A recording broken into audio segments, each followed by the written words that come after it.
Hello everyone, hope you guys are doing very well. Hopefully आप लोगों ने first chapter कर लिया होगा और कोई भी डाउट आप लोगों को उसमें नहीं होगा। आज हम चलते हैं अपने नेक्स्ट चैप्टर की ओर, जिसका नाम है completion and review, chapter number 7। इसमें लगभग हम 5 to 6 एसेस पढ़ेंगे, दैट इज 500 की series, 560, 570, 580 and then 200, 260, 265 and then 450, और उसी के साथ हमारा हो जाएगा चैप्टर कंप्लीट। काफी आसान है, चलते without wasting any more time. 560 का नाम हमारे क्या है? Subsequent event. अब सब्सिक्वेंट इवेंट होते कौन से सर? ऐसे इवेंट जो date of FS and report के बीच में होते हैं और ऑडिटर को उसके बाद पता चलता है, उसी को बोलते हैं सब्सिक्वेंट इवेंट। सब्सिक्वेंट इवेंट दो तरह के होते हैं, पहले हमारा होता है एडजस्टिंग इवेंट एंड सेकेंड हमारा होता है non adjusting event. Adjusting event कौन से होते हैं? ऐसे इवेंट्स जो हुए तो ईयर एंड के बाद है बट उनकी कुछ ना कुछ कंडीशन ईयर एंड पर एग्जिस्ट करती है, उसको बोलते हैं adjusting event. Non adjusting event year and के बाद हुए हैं और उनकी कोई भी कंडीशन पहले एग्जिस्ट नहीं करती है, उसको बोलते हैं नॉन एडजस्टिंग इवेंट। एक एग्जांपल देख लो, मान लो हमारे जनवरी 26 में डेटर का था 50 लाख रुपीस का। ओके, अब मार्च एंड मुझे लग रहा था कि वो गुड है, आराम से पैसे रिसीव हो जाएंगे, तुमने उसका कोई भी प्रोविजन बुक नहीं किया। जून 2026 में वो मेजर डेटर इंसॉल्वेंट हो गया। आया समझ में? वो इवेंट हुआ कब है? जून 2026 में हुआ है। बट क्या उसकी कंडीशन ईयर एंड पे एग्जिस्ट करती थी? हाँ करती थी, क्योंकि सेल पिछले साल ही हुई थी, पिछले साल का वो डेटर था, तो इसीलिए 31 मार्च को मुझे उसका प्रोविजन बुक करना पड़ेगा। Procedure to obtain the evidences with respect to subsequent event. अब ऑडिटर सब्सिक्वेंट इवेंट को लेके क्या क्या प्रोसीजर्स लगाएगा ताकि वो इंश्योर कर पाए कि एफएस प्रॉपर्ली एडजस्टेड हुई है या नहीं हुई है। सबसे पहला, मैनेजमेंट के प्रोसीजर्स की अंडरस्टैंडिंग लेगा कि मैनेजमेंट किस तरह से सब्सिक्वेंट इवेंट्स को आइडेंटिफाई करती है। इंक्वायर कर लेगा मैनेजमेंट से कि बताओ भाई कौन कौन से सब्सिक्वेंट इवेंट्स हैं। मिनट्स को रीड कर लेगा। क्यों? क्योंकि अगर मान लो आउटसाइड द कोर्ट हमने कोई लायबिलिटी सेटल करने का वादा किया है बाद में, तो मिनट्स, रिजोल्यूशन पास हुआ होगा, रिजोल्यूशन की मिनट्स बनी होगी, तो रीड करके मुझे पता चल जाएगा। Reading the interim financial statement and obtain the WR. Written representation मुझे मैनेजमेंट से लेनी है that all non-subsequent events have been appropriately adjusted to the financial statement, कि वो जितने भी इवेंट्स थे जिनको एडजस्टमेंट की रिक्वायरमेंट थी वो सारे के सारे एडजस्टेड अप्रोप्रिएटली हो चुके हैं। फिर हमारी एक डेफिनेशन आती है, date of FS are issued. कौन सी डेट माना जाएगा कि हमने उस डेट पर एफएस इशू करी है बाहर? इसका मतलब है जब हमारी एफएस थर्ड पार्टी के अवेलेबल हुई, उसको बोलते हैं date of FS are issued, और वो या तो ऑडिट रिपोर्ट की डेट पर होनी चाहिए या उसके बाद होनी चाहिए। बिफोर ऑडिट रिपोर्ट वो बिल्कुल भी नहीं होनी चाहिए। Auditor's responsibility for the fact known to the auditor after report but before FS are scheduled. मतलब इसमें ये बात है, ऑडिटर की रिस्पॉन्सिबिलिटी क्या है? अगर उसने रिपोर्ट देने के बाद कोई ऐसा इवेंट मिला जिसमें उसको लगता है कि अगर वो चीजें पहले अगर मिल जाती तो उसकी रिपोर्ट अपनी अमेंड करनी पड़ती, बट ये इवेंट मिला कब है? रिपोर्ट के बाद मिला, तो उसमें क्या रिस्पॉन्सिबिलिटी ऑडिटर की बनती है? जनरली कोई ऑब्लिगेशन नहीं है, बट अगर ऐसा कोई इवेंट है जिसमें हमें एडजस्टमेंट भी करनी पड़ेगी, अपनी रिपोर्ट में अमेंडमेंट भी करनी पड़ेगी, तो वहां पर वो मैटर हमें डिस्कस करना है मैनेजमेंट के साथ, डिटरमाइन करना है कि एफएस को अमेंडमेंट की नीड है या नहीं है, और मैनेजमेंट से इंक्वायर भी हमें करना पड़ेगा। अगर मैनेजमेंट अमेंड कर देती है तो मुझे प्रोसीजर्स कैरी आउट करने और एक नई रिपोर्ट इशू करनी है। लो रेगुलेशन अगर प्रोहिबिट करते हैं कि आपको अमेंडमेंट नहीं करनी है, वो फाइनलाइज हो चुकी है, तो कोई भी अमेंडेड रिपोर्ट मुझे नहीं देनी है। बट अगर लो रेगुलेशन प्रोहिबिट नहीं कर रहे हैं तो मुझे रिपोर्ट अमेंड करनी पड़ेगी, और उन इवेंट्स के लिए मुझे ईओएम और ओएम पैराग्राफ देना पड़ेगा। और अगर मैनेजमेंट अमेंड नहीं करती है जहां पर ऑडिटर को लगता है कि अमेंडमेंट तो होनी ही चाहिए, तो 3 केसेस उसमें आते हैं। अगर रिपोर्ट प्रोवाइड अभी तक नहीं हुई है तो मॉडिफाइड ओपिनियन कर देंगे, क्योंकि रिपोर्ट अभी मेरे हाथ में ही है। अगर रिपोर्ट ऑलरेडी प्रोवाइड हो गई है तो वहां पर नोटिफाई करेंगे मैनेजमेंट को कि थर्ड पार्टी का आप इशू नहीं करोगे, और अगर थर्ड पार्टी को भी इशू हो गई है तो मुझे एक एप्रोप्रिएट एक्शन लेना पड़ेगा ताकि मैं प्रिवेंट कर सकूं कि मेरी रिपोर्ट पर कोई भी बिलीव ना कर सके। तो ये था हमारा एसे 560। Next essay is going concern. Going concern क्या होता है? देखो, अब गोइंग कंसर्न जनरली ना एफएस के ऊपर लगाया जाता है, एजम्पशन लगाई जाती है, मैनेजमेंट लगाते हैं व्हाइल प्रिपेयरिंग द एफएस। इसमें मैनेजमेंट ये सोचती है कि क्या कंपनी फोर्सफुल फ्यूचर तक चलेगी और क्या कंपनी की कोई इंटेंशन है लिक्विडेट होने की।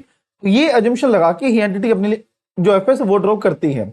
जहां पर एफएस गोइंग कंसर्न पर नहीं बनती तो वहां पर बनते हो लिक्विडेशन बेसिस पर, मतलब हर एक चीज at a fair market value record हुई कि आज कितने में वो रिलाइज हो सकती है। तो मीनिंग क्या है, continuous operation for the forcible future. Responsibilities में दो पर्सन के ऊपर रिस्पॉन्सिबिलिटी की बात करी गई है, मैनेजमेंट की रिस्पॉन्सिबिलिटी एंड ऑडिटर की रिस्पॉन्सिबिलिटी। मैनेजमेंट की रिस्पॉन्सिबिलिटी क्या है, जजमेंट लगाना कि गोइंग कंसर्न सही है या नहीं है। गोइंग कंसर्न लगाना ही मैनेजमेंट का ड्यूटी बनती है, बट जब वो गोइंग कंसर्न लगाएगा तो क्या क्या फैक्टर्स वो कंसिडर करेगा। फर्स्ट, डिग्री ऑफ अनसर्टेनिटी कितनी है उस इवेंट में, साइज एंड कॉम्प्लेक्सिटी कितनी है एंटिटी की, other judgements and degree to which affected by the external factor, हमारी एंटिटी बाहर के फैक्टर से कितना अफेक्ट होते हैं। कहीं कोई ऐसा फैक्टर आ सकता है कल को जिससे कि हमारी एंटिटी कल को एडवर्सली इंपैक्ट हो सकती है। ऑडिटर का सफिशिएंट एप्रोप्रिएट ऑडिट एविडेंसेस लेना कि एफएस जो गोइंग कंसर्न बेसिस पर बनी है वह एप्रोप्रिएट है, एप्रोप्रिएट नहीं है। इवेल्युएट करना है कि उस इवेंट में कोई मटेरियल अनसर्टेनिटी एमयू एग्जिस्ट करती है या नहीं करती है। एमयू होता क्या है वो हम आगे देखेंगे। अगर मान लो मेटेरियल अनसर्टेनिटी नहीं है, मतलब कोई भी इवेंट होने के चांसेस नहीं है, तो ये भी कोई गारंटी नहीं होती है कि एंटिटी फिर भी आगे तक चलेगी। कोई फोर्सेबल अनफोर्सिन सर्कमस्टांसेस आ सकता है जिससे कि हमारे एंटिटी के ऊपर एडवर्स इंपैक्ट आ जाए। और to report in accordance with the SA 570। फिर एग्जांपल क्या है इवेंट्स और कंडीशन के जो एंटिटी की गोइंग कंसर्न पर डाउट क्रिएट कर सकते हैं कि शायद एंटिटी कल को आगे ना चल पाए। Financing events, operating events and other events. Financing event में कौन कौन से इवेंट आते हैं, नेगेटिव कैश फ्लोज, सेकंड हमारा आता है एडवर्स की financial ratios, discontinuance of dividend, inability to obtain the financing, net liability and change from credit to cash on delivery. All these are the financing events. And then operating event कौन से हैं, management की खुद की intention liquidate करने की management lost हो गया विदाउट रिप्लेसमेंट, आ ही नहीं रही है कोई बट जा रही है, बस ले ऑफ ज्यादा हो रहा है। लेबर डिफिकल्टी में मतलब labour oriented company, labour intensive company हूं और वहां पर लेबर मुझे मिल ही नहीं रही है। Emergence of highly successful competitor, all are the operating events. Then other events, statutory compliances का फॉलो नहीं किया, प्रोसीडिंग्स चल रही है कोई, या अनइंश्योर्ड कैटास्ट्रोफ है, मतलब कोई नेचुरल कैलेमिटी आ गई जो या तो कम इंश्योर्ड है या इंश्योर्ड ही नहीं है, या लो रेगुलेशन चेंज हो गया जिसने की एंटिटी के ऊपर एडवर्स इंपैक्ट डाला है, तो उसी को हम बोलते हैं इवेंट्स और कंडीशंस। ये याद करने आपको, that will be most important part. ये बच्चों को जनरली लर्न नहीं होता है, बट आपको इस पर स्पेशली फोकस करके चलना पड़ेगा ताकि आप लोग इसको अच्छे से कर पाओ। ओके, अब आगे मुझे मैनेजमेंट की असेसमेंट को इवैल्यूएट करना है, क्योंकि मैनेजमेंट असेस करती है कि हम लोग गोइंग कंसर्न परस्यू करेंगे या नहीं करेंगे। The auditor shall request management to extend this assessment to at least 12 month from that date. मतलब जब ईयर एंड हुआ तो कम से कम 12 महीने की असेसमेंट तो मैनेजमेंट को करनी ही पड़ेगी, मतलब ये तो बताना ही पड़ेगा कि अगले 12 महीने तक हम आगे परस्यू करेंगे। ऑडिटर्स प्रोसीजर व्हेन इवेंट और condition are identified that may cast significant doubt on the entity's ability to continue as going concern. मतलब ऑडिटर की क्या रिस्पॉन्सिबिलिटी बनती है, जहां पर कोई ऐसा इवेंट मेरे को मिल जाता है जो गोइंग कंसर्न पर एडवर्सली इंपैक्ट डालता है। फर्स्ट इज, अगर असेसमेंट अभी तक परफॉर्म नहीं हुई है तो रिक्वेस्ट करेगा मैनेजमेंट से कि आप असेसमेंट परफॉर्म कीजिए। क्योंकि एक बात बताओ ना, अब मैनेजमेंट की रिस्पॉन्सिबिलिटी होती है प्रिपेयर करना, तो गोइंग कंसर्न लगाना भी किसकी रिस्पॉन्सिबिलिटी है, मैनेजमेंट की है। तो पहले भाई कोज इफेक्ट एनालिसिस तो कर लो कि आप आगे चल पाओगे या नहीं चल पाओगे। उन्होंने वो कोज इफेक्ट एनालिसिस तो किया नहीं, बट ये बोल दिया कि हम गोइंग कंसर्न चलेंगे, तो ऑडिटर उनसे रिक्वेस्ट करेगा कि ऐसे नहीं चलेगा, पहले आप पहले असेसमेंट करो कि आप आगे चल पाओगे या नहीं चल पाओगे। फिर मैनेजमेंट के प्लान्स देखेगा, उसके बाद फोरकास्ट देखेगा कि कैश कहां कहां से फ्यूचर में आ सकता है, रिलायबिलिटी देखेगा फोरकास्ट की कि जो उन्होंने बोला है कि कैश आएगा तो एक्चुअली में रिलायबल अप्रोच है या नहीं, आने वाला है या नहीं आने वाला है। एंड वो अजम्पशंस जो उन्होंने लगाई है कि इतना कैश हमारे पास आएगा, वो अजम्पशन सही है या सही नहीं है। एडिशनल फैक्ट हम देख लेंगे, जैसे कैश फ्लो स्टेटमेंट हो गया इसमें, फिर अनफिल्ड कस्टमर ऑर्डर्स हो गया, या फिर पॉलिसीज हो गया, लो रेगुलेशंस हो गया, वो सब। एंड मैनेजमेंट से डब्ल्यूआर लेंगे that all known events, subsequent नहीं, all known events that will cast a significant doubt over the entity's ability to continue as going concern are appropriately disclosed to the auditor or not. Okay. So auditor's conclusion, अगर auditor conclude करे कि जो going concern है वो appropriate है, okay, और उसमें वो ये कंक्लूजन करता है कि एमयू एग्जिस्ट करती है नहीं करती है। अब एमयू क्या होता है, जिसका पोटेंशियल इंपैक्ट ज्यादा हो, ऐसा कोई इवेंट जिसकी चांस ऑफ ऑकरेंस भी बहुत ज्यादा हो, या उसका एफएस में डिस्क्लोजर ज्यादा जरूरी हो, तो उसको बोलते हैं मटेरियल अनसर्टेनिटी। अब एमयू एग्जिस्ट करती है तो ऑडिटर को देखना पड़ेगा कि वो एफएस में प्रॉपर डिस्क्लोज हो रखा हो, प्लान्स देख लेगा, और मैनेजमेंट ने ये क्लियरली डिस्क्लोज कर दिया होगा कि द मैनेजमेंट में unable to realise its assets and pay off the liability, और की हो सकता है शायद वो एसेट को रियलाइज ना कर पाए। एमयू एग्जिस्ट नहीं करती है तो एच पर एफआरएफ हमें डिस्क्लोजर करना पड़ेगा। Okay, so implication for the auditors report, अगर गोइंग कंसर्न अप्रोप्रिएट है बट एमयू एग्जिस्ट करती है, तो एमयू एग्जिस्ट करती है तो आपको ने बताया था मैंने आपको कि डिस्क्लोजर जरूरी होता है।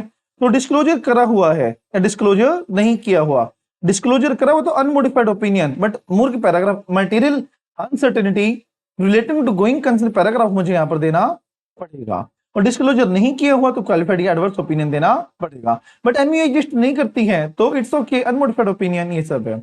और अगर गोइंग कंसर्न बेसिस ही इनएप्रोप्रिएट है, मैं कह रहा हूं कि उन्होंने अप्रोच ही सही नहीं लगा रखी, मैं कह रहा हूं इवेंट और कंडीशन तो बाद में होंगे, मेरे अनुसार वो चलनी ही नहीं चाहिए, तो वहां पर जाना है हमारा एडवर्स ओपिनियन। ओके, दोबारा बताऊं मैं आपको, ये देखो कोई इवेंट हमें मिलता है, सबसे पहले मैं देखता हूं एमयू एग्जिस्ट करती है नहीं करती है। एमयू होगी तो डिस्क्लोजर जरूरी होगा, डिस्क्लोजर है डिस्क्लोजर नहीं है, डिस्क्लोजर है तो बहुत अच्छी बात है, अनमोडिफाइड ओपिनियन, डिस्क्लोजर नहीं है तो पास है एडवर्स या क्वालिफाइड ओपिनियन बस। अगर मैनेजमेंट अनविलिंग है, ये डिनाई कर रही है कि हम लोग कभी भी असेसमेंट नहीं करेंगे, तो उठा के डिस्क्लेमर ऑफ ओपिनियन इशू कर दिया, क्योंकि मेरे को एविडेंसेस ही नहीं मिल पाए कि एक्चुअल में वो आगे चल पाएगी या नहीं चल पाएगी।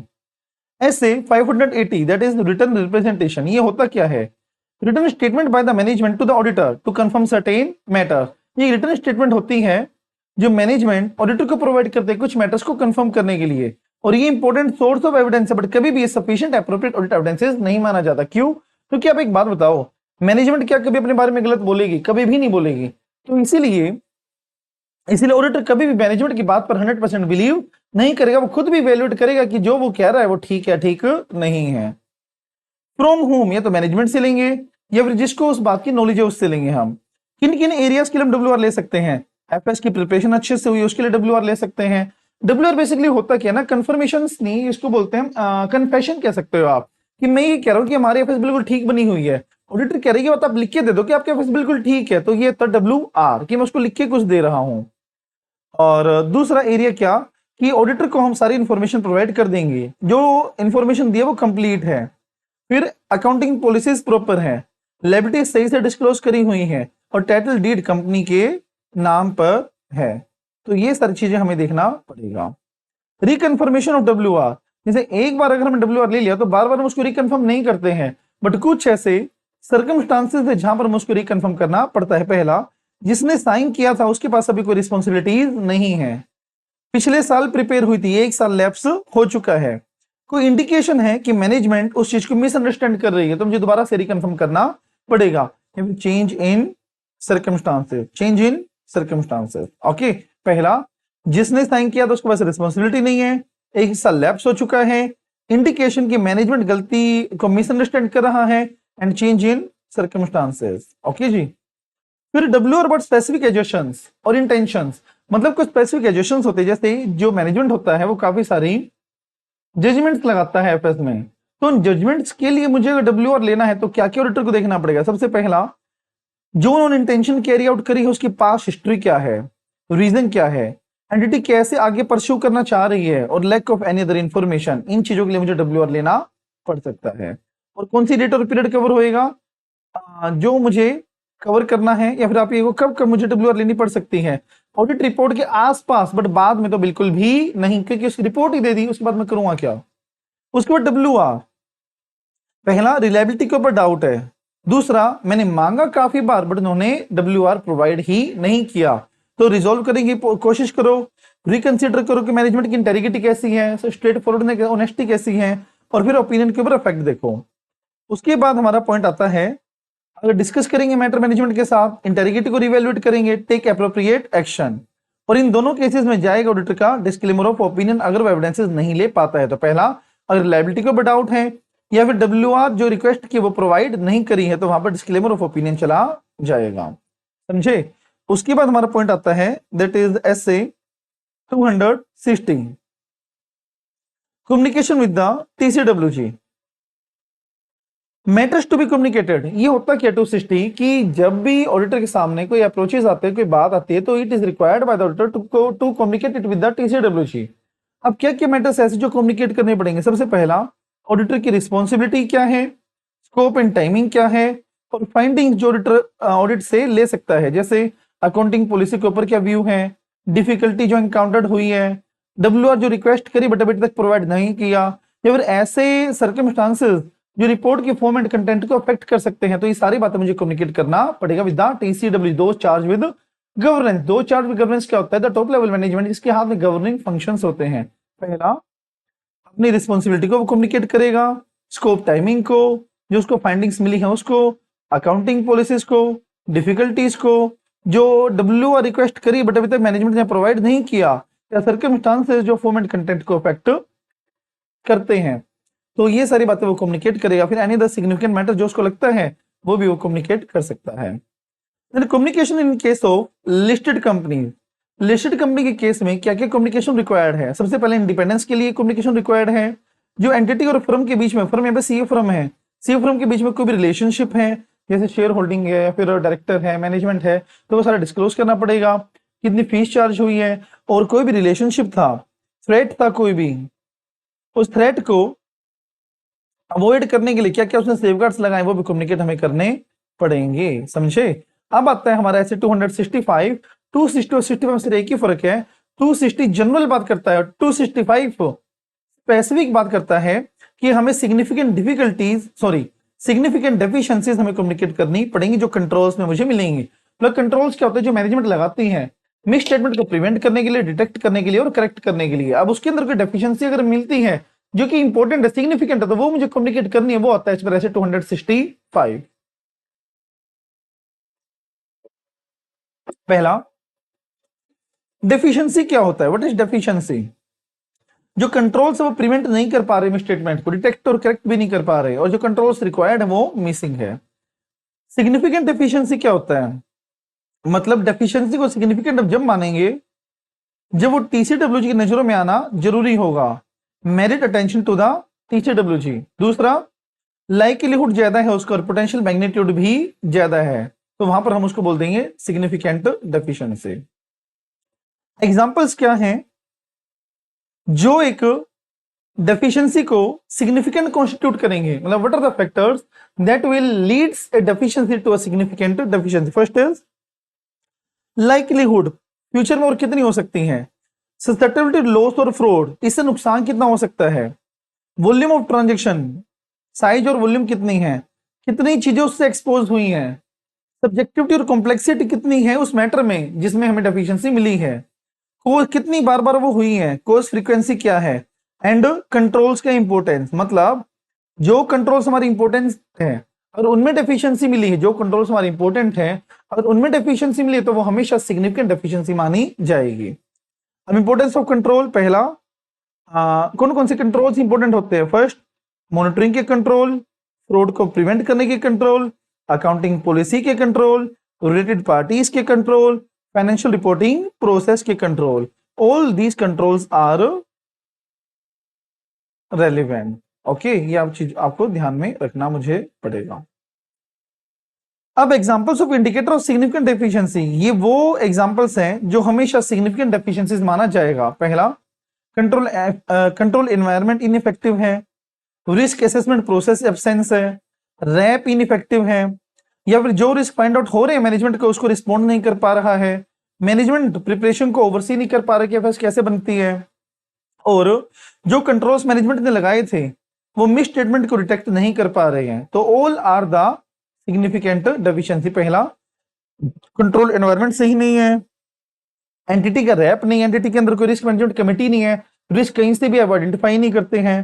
फिर रैप है तो बट इनइफेक्टिव, काम ही नहीं करता है, वो लोग जिनको अथॉरिटी दी हुई है वो अथॉरिटी को एज्यूम ही नहीं करते हैं, फिर रिस्पॉन्स नहीं करते हैं, कोई रिस्क आ जाता है तो ये मैनेजमेंट ओवरसाइट नहीं करती कि क्या चल रहा है एंटिटी के अंदर, और जो मिसस्टेटमेंट मैनेजमेंट डिटेक्ट करनी चाहिए थी वो मिसस्टेटमेंट डिटेक्ट अभी तक नहीं हुई है। All are the significant deficiency. बच्चों को ऊपर वाले में और नीचे वाले में दिक्कत होती है, वो है ऐसे फैक्टर जो एक आम डेफिशिएंसी को खास बनाते हैं, और ये इटसेल्फ एक सिग्निफिकेंट डेफिशिएंसी है। ओके, जो ऑलवेज सिग्निफिकेंट मानी जाएगी। कम्युनिकेट मुझे कैसे करना है? राइटिंग में करना है। ओके, और राइटिंग में कौन कौन सी deficiency? First is significant and second is other deficiency. इनमें क्या क्या मुझे देना है? डिस्क्रिप्शन देना है डेफिशिएंसीज का, पोटेंशियल इफेक्ट क्या होगा और अदर इंफॉर्मेशन। फर्दर ये इंपॉर्टेंट है, आ चुका है पहले, ये मार्केट इंपॉर्टेंट। ओके, सो डिस्क्रिप्शन देना है, पोटेंशियल इफेक्ट देना और अदर इंफॉर्मेशन। इसका क्वेश्चन है हुआ है जिसमें ऑडिटर लेटर ऑफ वीकनेस बोलते हैं इसको, जिसमें डेफिशिएंसी को कम्युनिकेट करते हैं। तो उसमें ये था कि ऑडिटर ने ना डेफिशिएंसी को कम्युनिकेट कर दिया, तो बताओ कम्युनिकेशन प्रॉपर है या नहीं। The answer is improper. Why improper? क्योंकि डेफिशिएंसी के साथ साथ मुझे उसका इफेक्ट भी देना पड़ता है और अदर डिस्क्रिप्शन भी देना पड़ता है।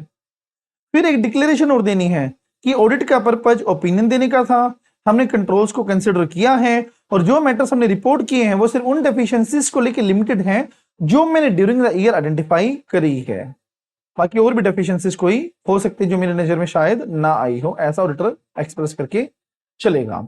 Last essay of this chapter but not the list, essay 450, evaluation of miss statement identified during the audit. आप एक बात बताओ, जब भी हमें कोई मिस स्टेटमेंट मिलती है तो उसके बाद हमें ओपिनियन मॉडिफाई करना पड़ता है, बट ओपिनियन मॉडिफाई करने से पहले मुझे ये देखना पड़ता है कि उसका इफेक्ट कैसा है।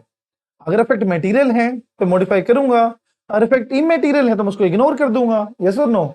बट मुझे इवेल्युएट तो पहले करना पड़ेगा ना उसको कि उसका इफेक्ट कैसा है। तो इवेल्युएट मैं कैसे करूंगा? As per S 450, okay, evaluation of misstatement during the audit. Now there are two type of misstatement that are corrected और अनकरेक्टेड। आप मुझे कमेंट बॉक्स में बताइए कि कौन सी मिस स्टेटमेंट पे वो ओपिनियन मॉडिफाई करता है, करेक्टेड पे या अनकरेक्टेड पे, बताइए। द आंसर इज अनकरेक्टेड पे। क्यों? क्योंकि जो मिसस्टेटमेंट हुई थी वो उन्होंने करेक्ट कर दी, तो काहे का मॉडिफाइड ओपिनियन? ठीक तो है, पाप किया था वो धुल गया, बात बराबर। अब उसके बाद ऑडिटर को इवैल्यूएट करना है कि मिसस्टेटमेंट का इफेक्ट कितना है और अनकरेक्टेड मिसस्टेटमेंट का इफेक्ट कितना है। फर्दर ऑडिटर को देखना पड़ेगा कि क्या मिस स्टेटमेंट से स्ट्रेटेजी और प्लान उसको रिवाइज करने पड़ेंगे या नहीं पड़ेंगे। अगर मिस स्टेटमेंट का नेचर मटेरियल है या वो मैच्योरिटी लेवल, जो टॉलरेंस लेवल था उससे ऊपर चला गया है, तो मुझे अपना प्लान स्ट्रेटेजी रिवाइज करना पड़ेगा।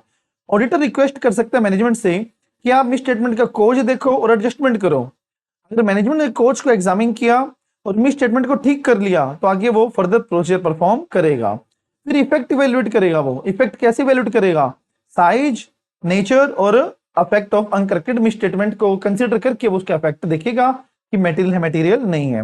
और अगर मैनेजमेंट डिनाई कर देती है कि हम लोग इसको करेक्ट नहीं करेंगे, क्यों? क्योंकि हमारे ओपिनियन से वो तो इमटेरियल है, छोटा मोटा, हम नहीं करते करेक्ट, तो ऑडिटर उससे लिख के WR ले लेगा कि हमारी कोई एप्लीकेशन कल को ना आए, आप लिख के दे दो कि आपके पॉइंट ऑफ व्यू से ये चीज बिल्कुल इमटेरियल है, हम कोई भी ओपिनियन मॉडिफाई नहीं करेंगे। लास्ट में मुझे डॉक्यूमेंटेशन करना है। Amount below which misstatement are clearly trivial का मतलब क्या होता है? That is insignificant. ठीक है, मतलब मेटेरियल लेवल आप कह सकते हो इसको। जितनी भी स्टेटमेंट आइडेंटिफाइड हुई है, चाहे वो करेक्ट होगी चाहे ना करेक्ट होगी, दोनों मुझे डिस्क्लोज करनी है। और क्या अनकरेक्टेड मटेरियल है तो उसका पोटेंशियल इफेक्ट क्या है, तो ये सारी चीजें हमें इवेल्युएट करना पड़ेगा, डॉक्यूमेंट करना पड़ेगा। तो कौन कौन से ऐसे हमने पढ़े? 560, 570, 260, 580, 265 एंड 450। हमने लगभग 23 मिनट्स में अपने कोर 6 एसेस कवर कर लिए, जो कि 7-8 नंबर के आते ही आते हैं, तो इनको बहुत अच्छे से कर लेना। और अगर आपको वीडियो अच्छी लगी, नोट्स आपको अच्छे लगे हैं, तो please do like the video, comment the video and don't forget to subscribe the channel. Thank you, have a nice day, bye bye.